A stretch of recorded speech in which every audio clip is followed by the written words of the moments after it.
ఐటీలో ఎంట్రీ కావాలా? Training software engineer గా అజా కోడింగ్ ట్యూటర్ లో 2 వీక్స్ ట్రయల్ పీరియడ్ లో వెంటనే చేరండి. జగన్మోహన్ రెడ్డి గారు సోదరి వైఎస్ షర్మిల గారు ఆమెమో కాంగ్రెస్ పార్టీ పిసిసి అధ్యక్షులుగా ఉన్నారు. ఈయన పార్టీ వైసీపీ అధ్యక్షుడు. ఈయన ఇద్దరికి అగ్గి బుగ్గిలాగా ఉంది. అట్లనే ఉంటుంది. అట్లనే ఉంటుంది. ఇద్దరు కలిసే అవకాశం లేదు. అదేంటి గురుగారు ఎక్కేస్తున్నా షష్టాష్టకాలైనాయి, పనికిరాదు ఇద్దరికా ఇంకంతే. ఇంకా రాజశేఖర రెడ్డి గారు చూస్తే ఒక మహానేత ఆయన, అసలుకి రాష్ట్రంలో ఈ రోజు కూడా మహానేతగా ఆయన కొనియాడుతుంటారు. ఇక్కడ వీళ్ళ సంతానం చూసి ఇద్దరు కూడా కొట్లాడుకుంటూ. మీరు అబ్జర్వ్ చేస్తే జగన్మోహన్ రెడ్డికి రాజయోగం లేని రోజులు ఆయనతో ఉంది ఈమె. ఆయనకి రాజయోగం పట్టగానే దూరం అయింది. ఎందుకు? ఈమెకు అనుభవించే యోగం లేదు. సపోజ్ రేపు ఉదాహరణ Congress party, suppose example Congress party ఎక్కడనో కేంద్రంలో అధికారంలోకి వస్తుంది అనుకో, ఈ ఉండదు ఆ పార్టీలో. అంతే. అంటే తినే యోగం, అందుకనే తినే యోగం అంటారు. ఆ తినే యోగం వీడికి లేదు. అంటే రాజకీయాల గురించి ఉగాది తర్వాత మాట్లాడదాం. ఈమెకు జాతకంలో కూడా శని నడుస్తుంది కదా, ఏలినాటి శని నడుస్తుంది కదా షర్మిల గారికి, కుంభరాశి. అందుకని ఇంకా అలా నడుస్తుంది. ఓకే ఓకే, ఇలా వెళ్దాం రండి గురుగారు వనంలోకి. బంతిపూల రావాలి. వద్దాం వద్దాం గురుగారు. నాకు తెలియకడతాను, గ్రహాలు అనేది సైన్స్ కదా? సైన్స్కి జ్యోతిషానికి ముడిపెట్టేస్తున్నారు. మనిషి జీవితంలో ఈ గ్రహాల పాత్ర అంటారు. అసలు మనిషి జీవితంలో ఈ నవగ్రహాల పాత్ర ఎట్లా ఉంటుందంటారు? అసలు నవగ్రహాలు లేకుండా మనిషి లేడు. దానికి దీనికి ఏం సంబంధం? కరెక్ట్ మాట్లాడారు. ఆదివారం ఇంగ్లీష్ లో ఏమంటారు? సండే. సన్ అంటే సూర్యుడు. ఇంగ్లీష్ లో సోమవారం ఏమంటారు? మండే. మూన్ అంటే చంద్రుడు. బుధుడు వెడ్నెస్డే. శనివారం ఏమంటారు? సాటర్డే. సాటర్డే అంటే సాటర్న్. ఓకే. మన గ్రహాలతో ఇంగ్లీష్ వాళ్ళకి ఏం పనండి? వాళ్ళ వారాలన్నీ మన పేర్ల మీద ఉన్నాయి, మన గ్రహాల పేరు మీద ఉన్నాయి. ఎందుకంటారు అట్లా? మన గ్రహాలు ఎందుకు గురుగారు? మీ అంత పాండిత్యం నాకు లేదు కదా. లేకున్నా మీరు పండితులను కూడా కింద చెప్తే వింటాను. పాండిత్యం లేకున్నా పండితులను ఆడుకునే శక్తి ఉంది మీకు. Okay okay. నవగ్రహాలు లేవు అనేవాడు ఎవడైనా సరే టీవీల ముందరకు వచ్చి మాట్లాడి రేటింగ్ కోసం మాట్లాడడమో, లేకుంటే టీవీలో కనపడడానికి మాట్లాడడం. మన జీవితంలో ఆదిత్యాయ చ సోమాయ మంగళాయ బుధాయ చ గురు శుక్ర శనిభ్యశ్చరాహవే కేతవే నమః అంటే ఖచ్చితంగా రవి దగ్గర నుండి మొదలుకుంటే కేతు దగ్గర వరకు నవగ్రహాలు లేకుండా జీవితంలో ఎలాంటి పనులు మనం చేయలేము. మన జీవితాన్ని శాసించేవి పుట్టినప్పటి నుండి చనిపోయే వరకు గ్రహాలే. మన జీవితం ఒక్కొక్క దశా చిత్రాన్ని బట్టి, రవి మహర్దశ, గురు మహర్దశ, శుక్ర మహర్దశ, శని మహర్దశ, రాహు దశలను బట్టి మన జీవితంలో లైఫ్ అనేది చేంజ్ అవుతూ ఉంటుంది ఈ గ్రహాల వల్ల. ఉదాహరణ, ఈ రోజు నాకు కేతు అంతర్దశ నడుస్తుంది. ఒక ఇంచుమించు 15 నెలలు ఉంటుంది అది. సో లాస్ట్ ఇయర్ డిసెంబర్ 3వ తేదీ వచ్చింది నాకు. కరెక్ట్ గా నా ట్రోలింగ్ అనేది డిసెంబర్ 4వ తేదీ స్టార్ట్. అది ఎట్లా వస్తుంది? కక్షలో కదా ఉంటుంది అది పైన. నా ట్రోలింగ్ అనేది జాతకంలోకి వస్తుంది. కక్షలోకి ఇంట్లోకి రాదు.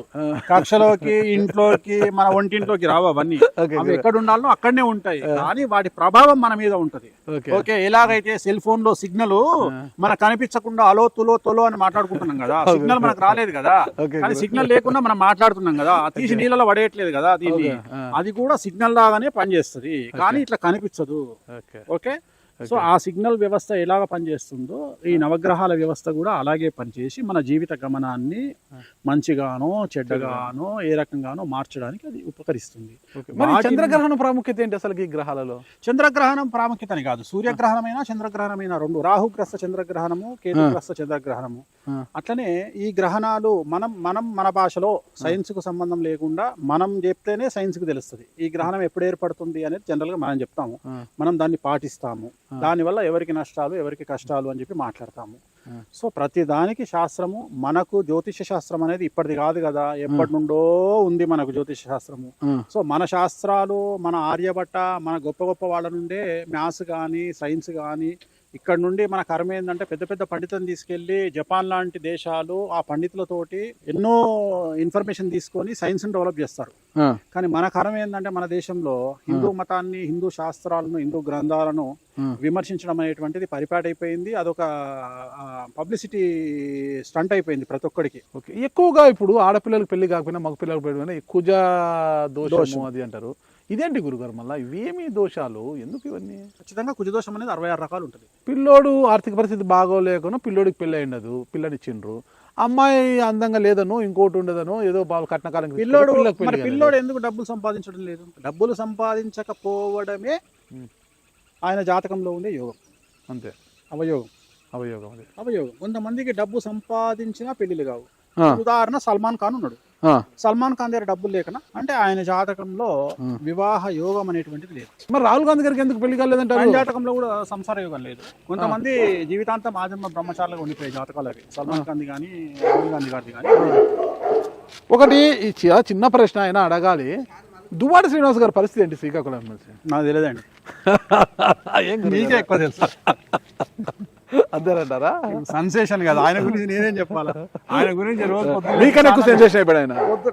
మనం ఎక్కడికో వెళ్ళిపోయింది అది. ఎక్కడికి వెళ్ళిపోయాడు కదా మనం ఇప్పుడు ఆయన కంట్రోల్ చేయలేము. ఇప్పుడు మీతో మాట్లాడుతుంటే మీ కుక్కలు ఒకటే అరుస్తున్నాయి గురుగారు, ఏంటి ఇన్ని కుక్కలు తాకుతున్నారు ఏంది? ఇది ల్యాబా? లేదు, గోల్డెన్ రిట్రీవర్. Golden retriever. నాకు దాని పేర్లు కూడా తెలియదు, నేను ల్యాబ్ అనుకున్నాను.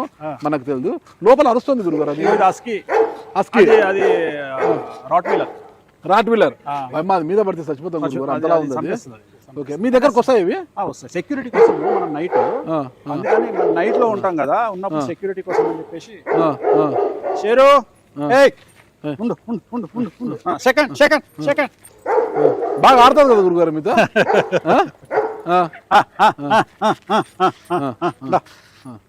గురుగారు మా మీద కొదిలేరు, మళ్ళా ఏదేదో నాగరాజు ఏదో ప్రశ్నలు అడిగారు అనేది. ఒకటే ఒక పాయింట్కి నాకు ఆన్సర్ చెప్పి ముగించేస్తా, చాలా కాలాతీతమైంది. చివరికి ఇరికిస్తున్నారా? లేదు ఏం లేదు. ఇప్పుడు ఏపీలో అంటే గత ప్రభుత్వ హయాంలో వైసీపీ హయాంలో వీళ్ళ మీద కేసులు పెట్టారు, ఇప్పుడు వీళ్ళ అధికారం వీళ్ళ మీద కేసులు పెడుతున్నారు కదా. ఈ కేసుల పరంపర ఇలా కొనసాగి జగన్మోహన్ రెడ్డి గారు జైలుకి వెళ్ళే అవకాశం ఉంది. వచ్చే సంవత్సరం మే 9వ తేదీ వరకు అవకాశం ఉంది, దాటితే లేదు. ఓకే, ఇది ఓవరాల్గా వేణుస్వామి గారు ఇచ్చారు. వేణుస్వామి గారు ఇంటర్వ్యూ చూసిన తర్వాత మీరు నాకు ఎలాగో ఫోన్ చేస్తారు కొంతమంది, మిమ్మల్ని సంప్రదించడానికి ఏ నెంబర్కి కాల్ చేయాలో మీరే చెప్పండి. నా అపాయింట్మెంట్ కావాలి అంటే 9866944200 అనే నెంబర్కి ఫోన్ చేయండి. ఓకే, ఇది మీకు క్లారిటీ ఇచ్చేసాను కదా. నా ఇంటర్వ్యూ తర్వాత మీకు ఏదైనా అనుమానాలు ఉన్నా డైరెక్ట్గా వేణుస్వామి గారికి ఫోన్ చేయండి, మీ అనుమానాలను నివృత్తి చేసుకోండి. థ్యాంక్ యూ గురుగారు, నమస్తే. ఓకే, ఓం నమో వెంకటేశాయ.